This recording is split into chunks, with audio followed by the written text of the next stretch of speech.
그리고 실제로 지금 미국에서는 현지 얘기를 제가 자주 지금 듣는데 그 여태까지 그 미국 대통령이 보인 적이 없었던 정도로 정가가 이 문재인 대통령 오는 것에 대해서 긴장하고 있다는 거예요. 이게 우리가 촛불이 뽑아낸 대통령이라는 거, 그리고 박근혜를 그냥 일시에 우리가 탄핵을 하고 이 문재인을 뽑았다는 것 때문에 우리가 존중하고 우리나라에서 인기가 있는 대통령이기 때문에 그들도 마음대로 못하는 거죠. 또 의회에서 굉장히 긴장하고 있다 그래요. 문재인 대통령이 이제 미국 의회에서 연설할 수 있게 해달라 뭐 그런 이야기도 미국 상하원 의원들이 직접 뭐 했다 이런 얘기도 그리고 있죠. 연설도 되게 멋질 거라고 또 우리 국빈 기대할 방문이 수 있고. 아니래요 이번이. 아 그래요. 그래서 국빈 방문 때나 그건 가능하다고 그러던데. 국빈 방문이 아니래요? 네, 이번에는 국빈 방문이 아니랍니다. 근데 뭐 미국은 워낙 정보력이 뛰어나서 박근혜 때 실질적 대통령은 박근혜가 아니었다는 걸 알지 않았을까 미국은 원래부터. 그래서 이번에는 문 대통령한테 잘해지도 모르다는 생각이 드는데 정 의원이 서희 얘기를 했으니까. 11차례 했습니다. 아 부시랑 골프 치고 그때. 뭐 그랬습니다. 그리고 김대중 대통령은 10차례 했고요. 노무현 대통령은 9차례 이렇게 했는데요. 이제 문재인 대통령도 집권 5년 동안 미국하고 한 10번 정도 만나지 않을까 그런 생각을 하고 있습니다. 트럼프랑 제일 많이 만나겠죠. 네. 근데 이 정상회담을 통해서 실제로 막혔던 문제를 풀기도 하고 더 꼬이기도 합니다. 한미 정상회담이 첫 번째로 열렸던 것은 2차 세계대전의 영웅이라는 아이젠하워 미국 대통령이 1952년 7월 한국을 방문합니다. 그래서 이승만 대통령과 정상회담을 하고 우위를 다지죠. 휴전 전이네요. 그럼. 그래서 휴전 전입니다. 전시 때 방문했습니다. 그래서 아이젠하워가 그때 우리를 방문했던 것은 아마 전쟁 중에 그런 일이 있었기 때문에 엄청난 유엔군이나 한국군의 사기를 진작시키지 않았을까. 그런 생각을 하고 있고요.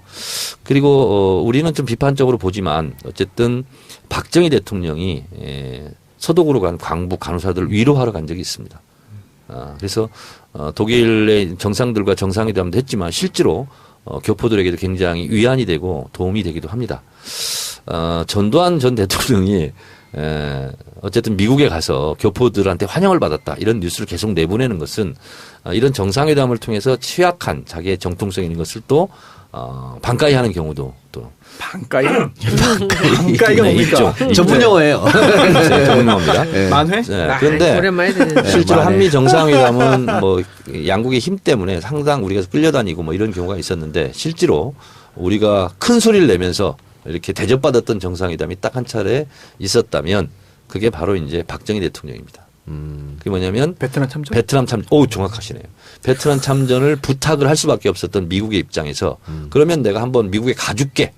박정희 대통령이 이렇게 나왔을 때 미국에서 전용기까지 내준 그런 일도 있었습니다. 이번에도 뭐 경비를 다 미국에서 된다면서요? 뭐 그건 모르겠어요. 근데 이제 박근혜 때는 박정희가 근데 그 아니었대요. 직전에 대통령이 아닐 때 미국을 또 갔었거든요. 국가재건 회의 쿠데타 이후에 국가재건 최고위 의장 때 가서는 뭐냐면 나 인정해줘 이렇게 이제 눈도장 받으려고 이제 가기도. 그때는 푸대접 받았죠. 그렇죠. 네, 그렇게 그런 일이 있습니다. 그래서 실제로 꼬여 있는 남북 관계라든가 여러 가지 문제를 실제로 풀 수 있는 가장 획기적인 계기는 역시 정상회담입니다. 그런데 이제 정상회담은 가서 단판을 짓는다고 이렇게 생각하시는데 실제로는 내부적으로는 80~90%는 조율을 해서 마지막 뭐 꼭지를 딴다거나 이런 거 같은 경우는 현장에서 할 수도 있겠는데 이번 문재인 대통령의 첫 방미 외교가 성공적으로 이루어졌으면 좋겠는데 백악관 화력 만찬이라든가 이렇게 정상회담을 하는 거 멘트 하나하나는 다 기록이 되고 다 보도가 되잖아요. 그래서 그런 부분도 문재인 대통령이 잘 해주셨으면 좋겠어요. 왜냐하면 우리 국민들의 자존심, 당당한 외교, 국익을 추구하는 외교 이런 부분에서도 성공을 거두시고 돌아오셨으면 좋겠습니다. 그런데 그 정 의원께서 미리 정상회담 조율한다 얘기하셨잖아요. 네. 그러니까 지금 아마 청와대에서는 사드나 한미 FTA를 주요 우제로 삼지 않겠다는 입장인 것 같아요. 그리고 이제 정상회담 할 때도 이 얘기를 안 할 것 같은데 트럼프 대통령이 스타일상 돌발적으로 갑자기 이 얘기를 꺼낼 수도 있잖아요. 이럴 때 어떻게 대처해야 되나요? 트럼프 대통령은 사실은 거래의 대가 아닙니까? 그렇죠. 그래서 가만히 생각해 보세요. 그런 책도 썼어요. 트럼프가 당선되고 대통령 취임 전에 아베가 달려갔습니다. 아베가요 얼마 선물 보따리 갖고 왔는지 아세요? 505주를 갖고 왔습니다. 미국 제품 구매하겠다. 힐러리 밀다가 그렇게 돼가지고 더 2배로 갖고 간 거니까. 네, 그렇습니다. 그리고 사우디아라비아도요. 1,000억은 무기를 구매하겠다. 그 포함해서 3,000억 우리가 미국 제품 사겠다. 우리도 그래야 됩니까? 아니 그래서 실제로요. 주한 미국 상공회의소 대표가 제안했어요. 1,000억 달러 정도는 사줘야 되는 거 아니냐. 그래야 트럼프가 좋아한다. 그러니까 트럼프는 이거예요. 지금 러스트벨트에서 지금 성공했지 않습니까? 그리고 미국 경제에 가시적으로 뭔가 좀 마중물이라든가 이런 걸 부어야 돼요. 그래서 트럼프를 가만히 생각해 봤을 때 그런 실리 외교 이거를 자기가 자랑질할 수 있는 이런 것을 내가 따냈다 할 수 있는 것을 노릴 가능성이 대단히 높습니다. 저는 제가 예측했을 때 물론 이건 청와대에서 지금 준비팀에 다 대비를 했을 거예요. 아니, 주한 미국 상공회의소 대표가 그 정도 얘기했다니까 한 1,000억 달러 정도는 써야 되는 거 아니냐 이번에 미국 가서 그런 말을 할 정도예요 공개적으로. 그래서 트럼프는 다른 거 없고 내가 이번 한미 정상회담을 통해서 이만큼 돈을 벌었다. 쉽게 얘기해서 이거를 자랑하고 싶을 겁니다. 근데 이거에 대해 덥석 물면 안 되고 저는 그래서 오히려 트럼프의 충동적이고 돌출적인 성격상 립 서비스로 칭찬을 무지하게 해줬으면 좋겠다. 그래서 제가 또 하나 궁금한 거 네. 트럼프가 악수하는 걸로 유명하잖아요. 네. 그것도 강하게 막 잡는 거. 기선제압한다. 뭐 이런 얘기 있죠. 근데 모디 인도 총리하고는 꽤 오랫동안 악수를 했고 아베하고도 15초 동안 악수를 했어요. 꽉 잡고 안 놔줘가지고. 아, 그래요? 근데 이게 좋았다라는 평이 많았는데 누가 좋았대요? 그러니까 상대국에서 아. 화기애애하다 이렇게. 근데 메르켈 총리가 독일에 네. 악수하자 그랬는데 트럼프가 못 들은 척했습니다. 그리고 악수 안 했어요. 기자들이 요구했는데도 안 했죠. 안 했어요. 그리고 마크롱은 오히려 네. 그 트럼프보다 더 세게 잡았대. 트럼프 손이 아플 정도로. 하얗게 변할 정도로. 네. 젊으니까 네. 완력이 더 알겠네. 세겠지. 네. 그래서 이런 것도 문 대통령이 준비해야 되지 않느냐라는 이야기가 있어요. 당연히 준비를 했을 겁니다. 당연히. 당연히 이제 언론의 초점이 되니까요. 당연히 준비했을 건데 특전사 출신이잖아요. 제가 이제 이 대목에서 여러분들한테 조금 도움이 되는 말씀을 이제 몇 개 해드릴게요. 제가 젊어서부터 본 우리 문재인 대통령은요. 그 제가 아는 사람들 중에서 가장 말이 없는 사람이에요. 그리고 가장 귀가 두꺼운 사람이에요. 남의 말을 잘 듣지 않습니다. 이렇게 솔깃솔깃하고 마음이 바뀌거나 그러지 않아요. 그러니까 저는 강경화 장관한테 이렇게 굉장히 그 신임을 하고 했던 이유도 외교와 안보는 대통령이 하는 거라는 그 믿음을 자기가 갖고 있고 소신이 굉장히 그 뚜렷하기 때문에 이 장관이 대통령을 도와주는 어떤 역할을 하는 거라는 생각을 하는 거죠. 그래서 굉장히 그 권위적이고 이런 사람들보다는 옆에서 자기를 잘 보필해 줄 사람을 원했던 게 아닌가라는 생각을 했거든요. 그리고 우리 저기 정 의원님 잘 아시잖아요. 그 보좌관도 정말 편한 사람 좋아하시거든요. 근데 그런 면에서 지금 그리고 이분이 돈의 문제 지금 청와대에서 일체 지금 개인적으로는 한 푼도 쓰지 않겠다는 거예요. 자기 개인을 위해서는 그 사적인 자기 월급 받는 거 돈 이외에는 하나도 안 쓰겠다는 거거든요. 한 푼도 못 쓰게 한대요. 또 하나는 저는 참 궁금한 게 우리 그 영부인이 이제 어떤 패션을 보일지 그것도 관심거리가 될 수 아주 있죠. 관심거리예요. 근데 우리 영부인이 원래 그 한복집 딸이잖아요. 그리고 30년 동안 이 넘게 그 차를 했기 때문에 다회를 많이 하니까 한복을 많이 입었거든요. 그래서 아마 한복을 이번에 멋지게 한번 여태까지 본 적이 없는 그런 일상적이면서도 진짜 배기 한복을 한번 입지 않을까라는 생각이 좀 듭니다. 그리고 교민들이 모이는데요. 워싱턴에서. 그러니까 미국 전역에 있는 교민들이 모여서 이제 한번 만찬이 있는데 지금 현지의 얘기를 들어보면 거기를 지금 참석하려고 난리겠다. 난리래요. 야. 그래서 뭐 말도 못하는 경쟁률을 뚫고 이제 거기 몇백 명이 오는 모양이에요. 그래서 그것도 굉장히 여러 관심이 그래서 키워드를 정리를 하자면 인기가 너무 좋아가지고 하자면 실제로 꽁 잡는 게 매거든요. 네. 외교 전이라고 하지 않습니까? 외교 전쟁이거든요. 그래서 옛날에 서희 장군처럼 말 한마디로 강동 6주를 얻었듯이 실제로 싸우지 않고 이득을 취하는 게 최고잖아요. 그래서 이 워싱턴에서의 외교 전쟁에서 돈 안 들이고 많은 것을 얻으면 제일 좋잖아요. 그래서 저는 트럼프하고 이렇게 정서적 유대감 이런 것을 잘 활용했으면 좋겠고 트럼프가 칭찬에 약하답니다. 그래서 실제로 트럼프가 좋아할 수 있는 그 립 서비스 있잖아요. 이런 것을 잘할 필요가 있다. 이런 생각이 들어서 아마 트럼프가 지금까지 자기가 정치 철학이든 소신이든 막 밝힌 거 있을 거예요. 그거 다 싹 다 정리했을 겁니다. 그리고 트럼프 대통령이 언제 어디서 이런 말을 했는데 내가 전적으로 동감한다. 예. 이런 동감할 수 있는 것들을 다 뽑아가지고 아마 작전을 다 짰을 거라고 저는 생각을 합니다. 그리고 또 한 가지는 저는 이런 통쾌함을 좀 기회가 있었으면 좋겠어요. 백악관 환영만찬 할 때 이게 물론 이제 대통령 정상회담 환영만찬 있을 수 없는 일이긴 하나 트럼프 대통령이 갑자기 그 김정숙 여사 그 성악가 출신이라는데 여기서 한번 한국에 가곡 한번 해봤으면 좋겠다. 예의가 벗어나는 거지. 이랬으면 좋겠어 나는. 아우, 거기서 그냥 정말. 막 이렇게 해가지고 그렇게 노래는 늘 하던 사람이 하는 거예요. 그래 어쨌든 그 정의 말처럼 외교부에서 악수 얘기는 벌써 미리 갔을 것 같고요. 그걸 준비 안 했다면 오히려 더 이상한 거고. 네. 그러니까 악수할 때 어떻게 할지 아마 트럼프 악수는 워낙 유명하기 때문에 기자들이 많이 몰릴 겁니다. 그 장면 그렇습니다. 찍으려고. 네. 그리고 뭐 문정수 여사 옷차림 어떨지 그런 것도 한번 재밌게 보면 될 것 같고요. 문정숙 여사 맞아. 김정숙 여사. 이름. 근데 아니 이제- 미국 이름이 문정숙 맞아요. 근데 이제 사실은 맨날 문정숙이라 그러네. 김정숙 여사. 정상회담에서 중요하지 않은 게 없지만 네. 지금까지 우리 언론의 보도 태도는요 핵심보다는 예를 들면 뭐 패션이 어땠다. 예. 뭐 예를 들면 악수가 어땠다. 네. 뭐 이런 거 가지고 위주로 보도를 하거든요. 근데 이번에는 실제로 문재인 정부 출범 이후 처음 있는 정상회담이고 그리고 미국과 또 정상회담이고 또 사드 문제, 북한 핵 문제, 남북 대화 문제 이런 게 다 이제 돼 있기 때문에 실제로 알맹이를 좀 중심으로 보도했으면 좋겠어요. 아니 그리고 저는 그 한미 정상회담 하고 나면 다시 문재인 대통령의 지지율이 80%.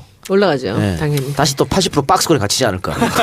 그리고 실제로 지금 미국에서는 현지 얘기를 제가 자주 지금 듣는데 그 여태까지 그 미국 대통령이 보인 적이 없었던 정도로 정가가 이 문재인 대통령 오는 것에 대해서 긴장하고 있다는 거예요. 네. 이게 우리가 촛불이 뽑아낸 대통령이라는 거 그리고 박근혜를 그냥 일시에 우리가 탄핵을 하고 이 문재인을 뽑았다는 것 때문에 우리가 존중하고 우리나라에서 인기가 있는 대통령이기 때문에 그들도 마음대로 못하는 거죠. 또 의회에서 굉장히 긴장하고 네, 있다 그래요. 문재인 대통령이 이제 미국 의회에서 연설할 수 있게 해달라 뭐 그런 이야기도 그 미국 상하원 의원들이 직접 뭐 했다 이런 얘기도 그리고 있죠. 연설도 되게 멋질 근데 거라고 이제 또 우리 국빈 기대할 수 방문이 있고. 아니래요 이번이. 아 그래요. 그래서 국빈 방문 때나 그건 가능하다고 그러던데. 국빈 방문이 아니래요? 네, 이번에는 국빈 방문이 아니랍니다. 근데 뭐 미국은 워낙 정보력이 뛰어나서 박근혜 때 실질적 대통령은 박근혜 아니었다는 걸 알지 않았을까 미국은 원래부터. 그래서 이번에는 문 대통령한테 잘할지도 모르다는 생각이 드는데 그 정 의원이 서희 얘기를 했으니까. 근데 이제 정상회담은 가서 담판을 짓는다 이렇게 생각하시는데 실제로는 내부적으로는 80~90%는 조율을 해서 마지막 뭐 꼭지를 딴다거나 이런 거 예. 같은 경우는 현장에서 할 수도 있겠는데 이번 문재인 대통령의 첫 방미 외교가 성공적으로 이루어졌으면 좋겠는데 백악관 환영 만찬이라든가 이렇게 정상회담을 하는 거 멘트 하나하나는 다 기록이 되고 다 보도가 되잖아요. 그래서 그런 부분도 문재인 대통령이 잘 해주셨으면 좋겠어요. 왜냐하면 우리 국민들의 자존심, 당당한 외교, 국익을 추구하는 외교 이런 부분에서도 성공을 거두시고 돌아오셨으면 좋겠습니다. 그런데 그 정 의원께서 미리 정상회담 조율한다 얘기하셨잖아요. 네. 그러니까 지금 아마 청와대에서는 사드나 한미 FTA를 주요 우제로 삼지 않겠다는 입장인 것 같아요. 그리고 이제 정상회담 할 때도 이 얘기를 안 할 것 같은데 트럼프 대통령이 스타일상 돌발적으로 갑자기 이 얘기를 꺼낼 수도 있잖아요. 이럴 때 어떻게 대처해야 되나요? 트럼프 대통령은 사실은 거래의 대가 아닙니까? 그렇죠. 그래서 가만히 생각해 보세요. 그런 책도 썼어요. 트럼프가 당선되고 대통령 취임 전에 아베가 달려갔습니다. 아베가요 얼마 선물 보따리 갖고 왔는지 아세요? 505주를 갖고 왔습니다. 미국 제품 구매하겠다. 힐러리 밀다가 그렇게 돼가지고 더 2배로 갖고 간 네, 거니까. 그렇습니다. 그리고 사우디아라비아도요 1,000억은 무기를 구매하겠다. 그 포함해서 3,000억 우리가 미국 제품 사겠다. 우리도 그래야 됩니까? 아니 그래서 실제로요 주한 미국 상공회의소 대표가 제안했어요. 1,000억 달러 정도는 사줘야 되는 거 아니냐. 그래야 트럼프가 좋아한다. 그러니까 트럼프는 이거예요 지금 러스트벨트에서 지금 성공했지 않습니까? 그리고 미국 경제에 가시적으로 뭔가 좀 마중물이라든가 이런 걸 부어야 돼요. 그래서 트럼프를 가만히 생각해 봤을 때 그런 실리 외교 이거를 자기가 자랑질할 수 있는 이런 것을 내가 따냈다 할 수 있는 것을 노릴 가능성이 대단히 높습니다. 저는 제가 예측했을 때 물론 이건 청와대에서 지금 준비팀에 다 대비를 했을 거예요. 아니, 주한 미국 상공회의소 대표가 그 정도 얘기했다니까 한 $1,000억 정도는 써야 되는 거 아니냐 이번에 미국 가서 그런 말을 할 정도예요 공개적으로. 그래서 트럼프는 다른 거 없고 내가 이번 한미 정상회담을 통해서 이만큼 돈을 벌었다.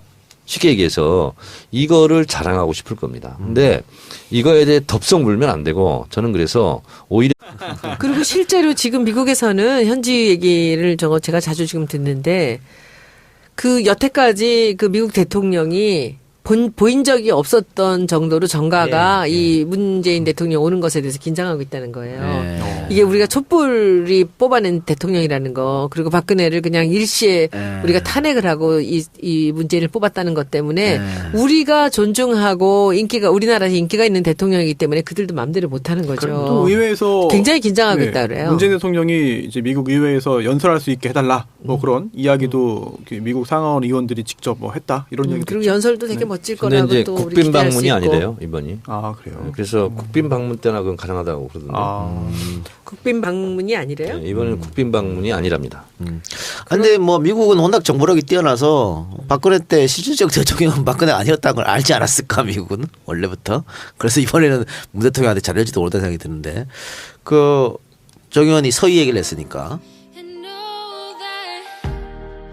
11차례 했습니다. 아 부시랑 골프 치고 그때. 뭐 그랬습니다. 그리고 김대중 대통령은 10차례 했고요. 노무현 대통령은 9차례 이렇게 했는데요. 이제 문재인 반가이 하는 경우도 또 반가이? 반가이가 네, 뭡니까? 있죠. 전문 용어예요. 전문 용어입니다. 만회? 네, 그런데 오랜만에 듣는데. 실제로 한미 정상회담은 뭐 양국의 힘 때문에 상당 우리가 끌려다니고 뭐 이런 경우가 있었는데 실제로 우리가 큰 소리를 내면서 이렇게 대접받았던 정상회담이 딱 한 차례 있었다면 그게 바로 이제 박정희 대통령입니다. 그게 뭐냐면 베트남 참전? 베트남 참전. 오, 정확하시네요. 베트남 참전을 부탁을 할 수밖에 없었던 미국의 입장에서 그러면 내가 한번 미국에 가줄게. 박정희 대통령이 이렇게 나왔을 때 미국에서 전용기까지 내준 그런 일도 있었습니다. 이번에도 뭐 경비를 다 미국에서 된다면서요? 뭐 그건 모르겠어요. 근데 이제 박근혜 때는 박정희가 근데 그 정상회담이 아니었대요. 직전에 대통령이 아닐 때 미국을 또 갔었거든요. 국가재건 회의 쿠데타 이후에 국가재건 최고위 의장 때 가서는 뭐냐면 나 인정해줘 이렇게 이제 눈도장 받으려고 이제 가기도 그때는 푸대접 받았죠. 그렇죠. 네, 그렇게 그런 일이 있습니다. 그래서 실제로 꼬여 있는 남북 관계라든가 여러 가지 문제를 실제로 풀 수 있는 가장 획기적인 계기는 역시 정상회담입니다. 대통령도 집권 5년 동안 미국하고 한 10번 정도 만나지 않을까 그런 생각을 하고 있습니다. 트럼프랑 제일 많이 만나겠죠. 네. 근데 이 정상회담을 통해서 실제로 막혔던 문제를 풀기도 하고 더 꼬이기도 합니다. 한미 정상회담이 첫 번째로 열렸던 것은 2차 세계대전의 영웅이라는 아이젠하워 미국 대통령이 1952년 7월 한국을 방문합니다.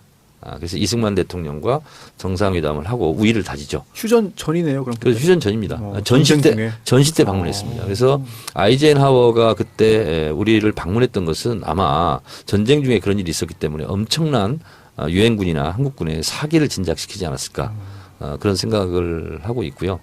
그리고 우리는 좀 비판적으로 보지만 어쨌든 박정희 대통령이 서독으로 간 광부 간호사들을 위로하러 간 적이 있습니다. 그래서 독일의 정상들과 정상회담도 했지만 실제로 교포들에게도 굉장히 위안이 되고 도움이 되기도 합니다. 전두환 전 대통령이 어쨌든 미국에 가서 교포들한테 환영을 받았다 이런 뉴스를 계속 내보내는 것은 이런 정상회담을 통해서 취약한 자기의 정통성 있는 것을 또